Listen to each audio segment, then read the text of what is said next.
د خپلو په ارزښت پوه شئ. یو ځای عمر خوړلی پلار په سره ګرمي کې تر سره لمر لاندې کار کولو. 26 کلن زوی یې د فیسبوک پر پاڼه داسې ولیکل: د ټولو پلرونو د سلامتي په هیله.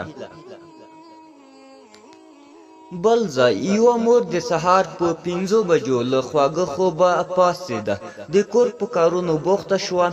لور یې د ماسپښین په 2 بجو له خوبه پاڅېده.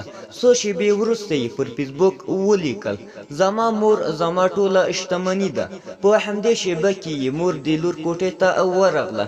لور یې په لوړ غږ ورته وویل: زر ځله مې درته ویلي چې زما کوټې ته بې اجازې مه راځه، نه پوهېږې؟ په داسې حال کې چې پوسټ یې پر فیسبوک ډیرو کسانو خوښ کړی و، خو مور یې له کوټې خفه ووته.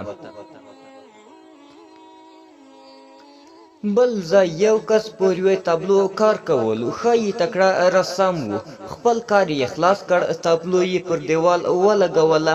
میرمن یې راننوتله، خاوند ته یې مخ کړ او په ارامه لهجه یې وویل: د ورور پوښتنې ته دې نه ورځې؟